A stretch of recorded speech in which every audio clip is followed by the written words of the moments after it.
ট্রাম্পের শান্তি পর্ষদের স্থায়ী সদস্য হতে আগ্রহী দেশকে দিতে হবে $100 কোটি। অবশেষে সে বৈঠক নিয়ে নিজেদের অবস্থান স্পষ্ট করেছে ভারত। বিশ্ববাজারের রেকর্ড উচ্চতায় পৌঁছেছে সোনা ও রূপার দাম।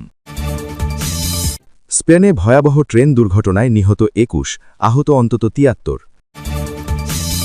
প্রিয় দর্শক, এতক্ষণ শুনছিলেন সংবাদ শিরোনাম, এখন শুনবেন বিস্তারিত। নিয়মিত বিশ্বের সকল আপডেট সংবাদ এই চ্যানেল থেকে পেতে চ্যানেলটি সাবস্ক্রাইব করে আমাদের সাথেই থাকুন। ট্রাম্পের শান্তি পর্ষদের স্থায়ী সদস্য হতে আগ্রহী দেশকে দিতে হবে $100 কোটি। মার্কিন প্রেসিডেন্ট ডোনাল্ড ট্রাম্প গঠিত বোর্ড অফ পিস বা শান্তি পর্ষদে যোগ দিতে তাদের আমন্ত্রণ জানানো হয়েছে বলে কমপক্ষে আরও ৮টি দেশ বলেছে। এর মধ্যে হাঙ্গেরি ও ভিয়েতনাম বলেছে তারা এতে যোগ দিতে সম্মত হয়েছে। সম্প্রতি গাজার অন্তর্বর্তী প্রশাসনের কার্যক্রম তদারক করতে বিশ্ব নেতাদের নিয়ে শান্তি পর্ষদ গঠনের ঘোষণা দেন ট্রাম্প। গাজা শান্তি পর্ষদের সনদ সম্পর্কে অবগত এক মার্কিন কর্মকর্তার নাম প্রকাশ না করার শর্তে বলেন, ট্রাম্পের নেতৃত্বাধীন এই পর্ষদে স্থায়ী সদস্য পদ পেতে $100 কোটি অনুদান দিতে হবে। ৩ বছরের জন্য নিয়োগপ্রাপ্ত সদস্যদের ক্ষেত্রে কোনো আর্থিক অনুদান দেওয়ার বাধ্যবাধকতা নেই। সনদটি এখনও প্রকাশ করা হয়নি।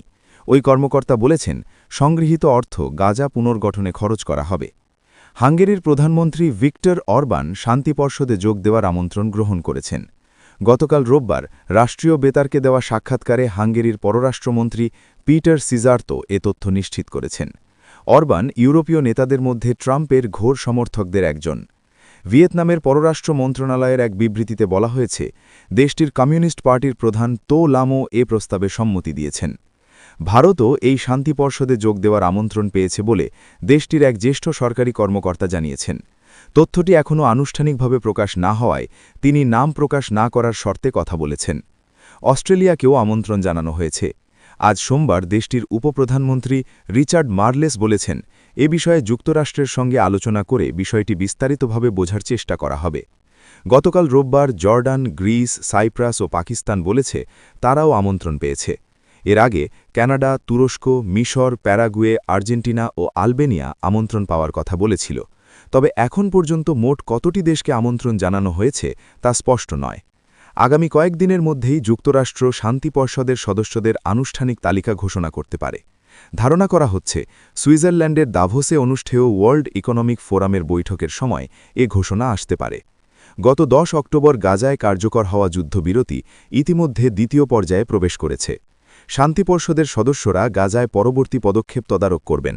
পরিকল্পনার মধ্যে রয়েছে গাজায় একটি নতুন ফিলিস্তিনি কমিটি গঠন, একটি আন্তর্জাতিক নিরাপত্তা বাহিনী মোতায়েন, হামাসকে নিরস্ত্রীকরণ এবং যুদ্ধবিধ্বস্ত ভূখণ্ডটির পুনর্গঠন।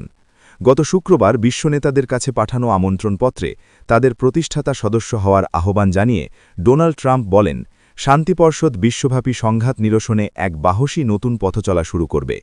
এই পর্ষদ জাতিসংঘে 15 সদস্য বিশিষ্ট নিরাপত্তা পরিষদের সম্ভাব্য প্রতিদ্বন্দ্বিতে পরিণত হতে পারে বলে মনে করা হচ্ছে।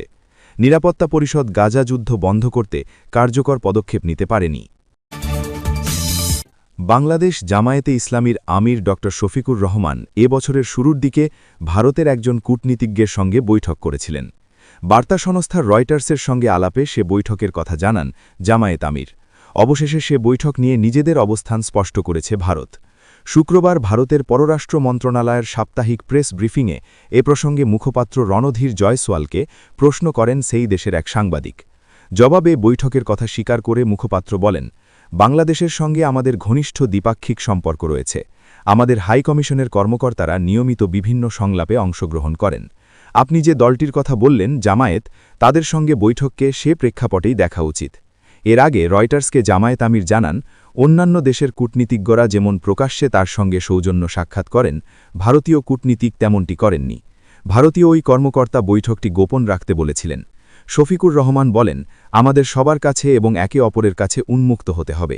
আমাদের সম্পর্ক উন্নয়ন ছাড়া অন্য কোনো বিকল্প নেই। সে সময় জামায়াত আমিরের এই বক্তব্য বিষয়ে জানতে চেয়ে ভারতের পররাষ্ট্র মন্ত্রণালয়ের বক্তব্য চেয়েছিল রয়টার্স, তবে কোনো সাড়া মেলেনি। প্রায় 15 দিন পর অবশেষে বৈঠকের বিষয়টি নিয়ে মুখ খুলল তারা। বিশ্ববাজারের রেকর্ড উচ্চতায় পৌঁছেছে সোনা ও রূপার দাম। শতাব্দীর পর শতাব্দী ধরে গুরুত্ব বহন করেছে সোনা। আধুনিক যুগেও মহামূল্যবান সোনা সর্বজনীনভাবে স্বীকৃত সম্পদ। এবার বিশ্ববাজারে সোনা ও রূপার দাম রেকর্ড উচ্চতায় পৌঁছেছে।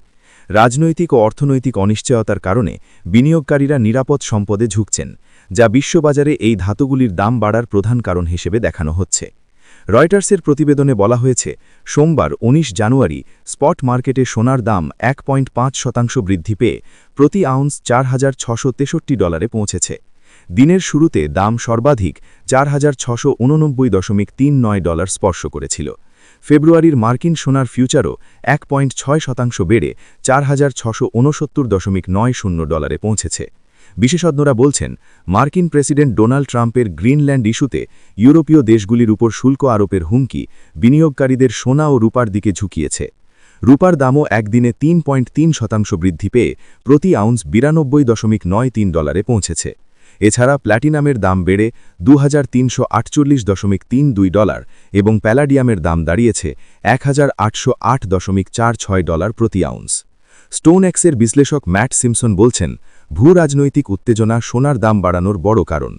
বিনিয়োগকারীরা এখন ঝুঁকি কমিয়ে নিরাপদ সম্পদে বিনিয়োগে আগ্রহী। এই কারণেই বিশ্ববাজারে সোনা রূপার দাম নতুন ইতিহাস গড়েছে। বিশেষজ্ঞরা মনে করেন, সোনা ও রূপা বিনিয়োগকারীদের জন্য এখন নিরাপদ আশ্রয় হিসেবে বিবেচিত হচ্ছে।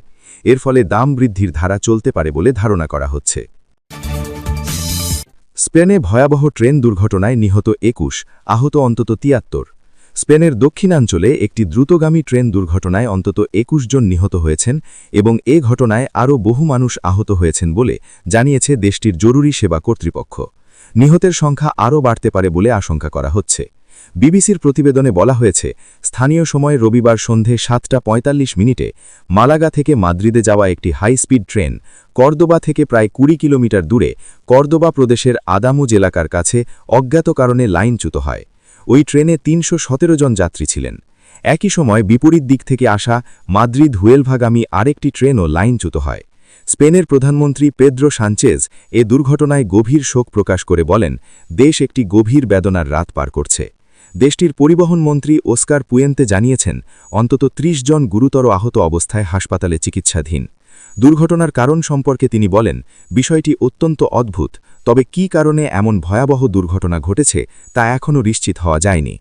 আদামুজ শহরের মেয়র রাফায়েল মোরেনো দুর্ঘটনাটিকে একটি দুঃস্বপ্ন হিসেবে বর্ণনা করেন। খবর পাওয়ার সঙ্গে সঙ্গে তিনি ঘটনাস্থলে ছুটে যান। আন্দালুসিয়ান ইমার্জেন্সি সার্ভিস জানিয়েছে, দুর্ঘটনায় অন্তত ৭৩ জন আহত হয়েছেন। আহতদের উদ্ধার করে আশেপাশের বিভিন্ন হাসপাতালে পাঠানো হয়েছে।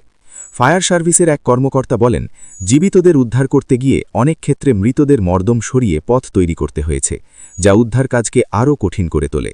রেলওয়ে কর্মকর্তা আতিফ জানান, ট্রেনটি মারাগা রেলওয়ে স্টেশন থেকে ছেড়ে যাওয়ার মাত্র ১০ মিনিটের মধ্যেই দুর্ঘটনার কবলে পড়ে। দুর্ঘটনা কবলিত ট্রেনটিতে প্রায় ৩০০ যাত্রী ছিলেন। এ ঘটনায় তদন্ত শুরু করেছে স্পেনের সংশ্লিষ্ট কর্তৃপক্ষ। কর্তৃপক্ষ জানিয়েছে, উদ্ধার অভিযান চলমান থাকায় নিহতের সংখ্যা আরও বাড়তে পারে। দুর্ঘটনা কবলিত রুটে অন্তত মঙ্গলবার পর্যন্ত ট্রেন চলাচল বন্ধ থাকবে। উল্লেখ্য, স্পেনের সবচেয়ে ভয়াবহ ট্রেন দুর্ঘটনা ঘটে ২০১৩ সালে। সে সময় একটি ট্রেন দুর্ঘটনায় ৭৯ জন নিহত হয়েছিলেন।